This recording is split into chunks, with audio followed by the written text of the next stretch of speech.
As many of you may know, the amazing digital circus has had many problems with content farms during its lifespan, but today I might have just found the worst of the worst, bottom of the barrel content farms that we currently have in the community. So today I'm gonna be covering all different types of these content farm channels, but there is actually a lot of different types of content farms. So let's start with the newest and most interesting one that I just found, which is the AI content farms channel. In case you didn't know, the amazing digital circus is already a huge show despite having only one episode out, so it's really not to anyone's surprise that people are already trying to capitalize off it. If you didn't know, a content farm is basically a big company that hires many freelance writers, editors, and sometimes voice actors to make their videos for cheap prices without doing any of the work themselves. And because of this, they make a lot of work off of other artists. Recently though, there has been a lot of content farm channels that have been trying to make the process easier by using AI for their scripts and voice acting. But as a result of that, you get something like this. There is not much time left before the release of the second episode,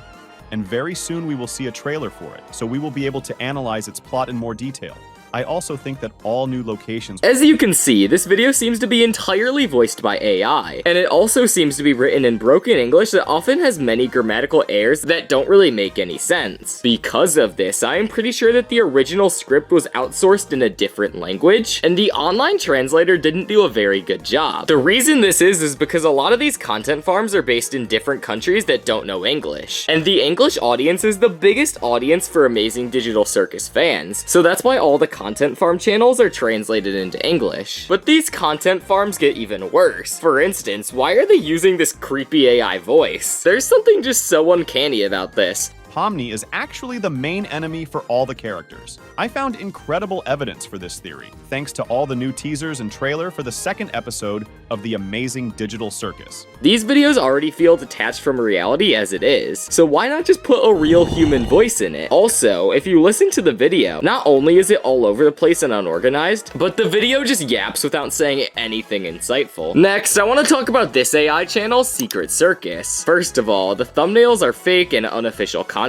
to make people click to see if there's something new when there isn't, but inside the videos, it gets much worse. Now Gooseworks has released a new teaser for the second episode. The teaser features an updated Zubal with some changes to her appearance. The first question I have about this, why does the AI voice say Zubal? I mean, maybe the voice wasn't saying it right, but I find this really weird, like why would they do that? Also, I don't know why, but this voice just kinda sounds weird to me. The writers leaked live footage from the second episode, revealing Gangle. Gangle may be shown soon. The other thing about this that bugs me is the editing. He mentions an image of Gangle, but there is no image seen on screen. So what am I supposed to do? Imagine one? This may be a bit nitpicky, but they also said that quote-unquote the writers leaked live footage, when the writers did not show any live animation at all, and it is actually just images. But maybe I'm being too harsh. Let's check out another video. Gooseworks posted a lot of hints on his Twitter about the second episode, and from this you can already understand what will happen. According to the latest photos that they published,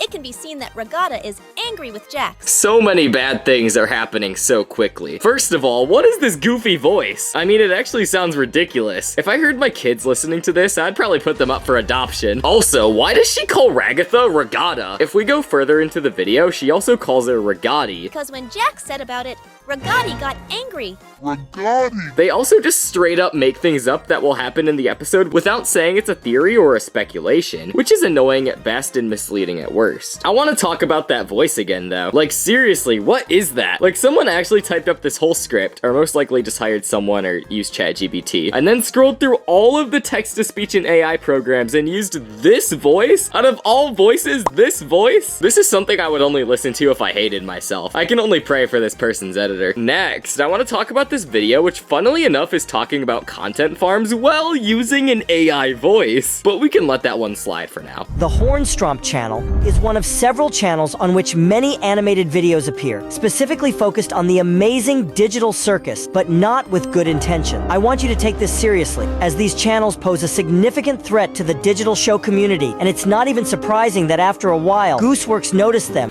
Man, there is just so many problems with this. Firstly, what are these captions?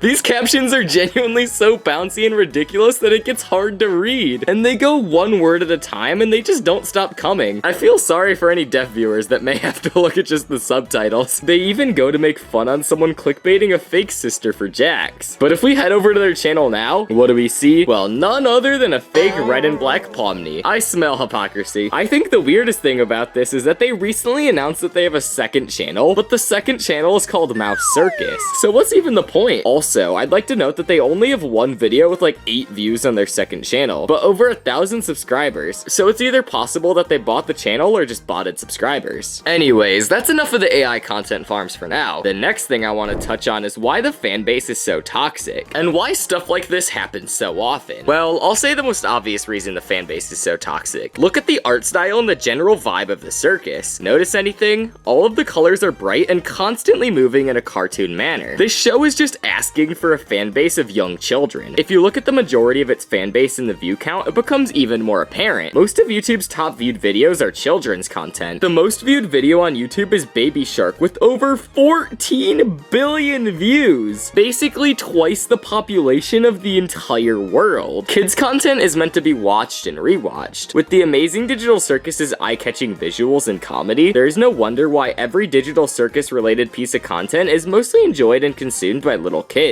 That is the exact reason why these content farms continue to thrive and exist, because there really isn't much pushback and the creators of the dang show don't do anything about it. Why? Well, they could either ban 1 or 2 or 10 of these content farms, but then 3 more will just show up overnight. It's really just a game of whack-a-mole. Which brings us into our next point, the NSFW content. And the content farms that are pushing this material are the worst of the worst. Basically, if you didn't know, artists will take their time and draw inappropriate artwork of the characters from the Amazing Digital Circus either for money or just because they want to. And while this might not be that big of a deal on face value, we have to put ourselves in the minds of the show's creator. Imagine how you would feel if a show and the characters you worked so hard to create, design, animate, write, etc. were made into a gross and inappropriate piece of artwork uploaded to the internet for anyone to access. I can't imagine that any of the show's creators are okay with these content farms that are making these weird comics of the characters. In fact, Gooseworks revealed in a Q&A over on Tumblr that they talked to Glitch Productions, the show's publisher, about copyright striking and removing content featuring their IP and characters. And as they have legal right to do so, as far as I know, I am not a lawyer, so take that with a grain of salt. Ships aren't as bad on the other hand though, but they can get freaky as well. A ship is when someone makes up a relationship between 2 characters and writes stories or other content relating to that ship. A popular content being Jax and Pomni in a relationship. And while this isn't nearly as bad as the previous point, it still somewhat goes against the intent for the character development and more. The show creator Gooseworks said they don't really mind the ships though, but some members of the community may find it weird or disgusting, which of course is understandable. The last thing I wanted to touch on is what is the future of the Amazing Digital Circus if these content farms continue to keep getting worse and worse? Gooseworks has already touched on this topic quite a few times during her Q&A on Tumblr. She said that she regrets using such a bright and stimulating color scheme in her show because of the way that young children are drawn to bright colors on screens. Of course, if I made something for older audiences and saw it become favorable among young children, of course I would be happy at its success, but I would also feel that it missed its target audience. And the work I spent into making sure that the correct audience enjoys it is essentially wasted at the end of the day. Young children don't care about that. Children tend to do whatever they want on YouTube, unguided by a parent watching what they consume. They will watch the Amazing Digital Circus content, whether it's official content or low-effort, soulless slop, and enjoy it all the same. So why wouldn't the showrunners give up on this effort? I mean, at the end of the day, they're still making a ridiculous amount of money on the show, so there's really no reason for them to stop now. But let's just hope that these content farms stop getting worse, and hopefully we can enjoy more official content from the Amazing Digital Circus in the future. But thanks for watching to the end of the video. If you want to see more videos, click this video on screen right here.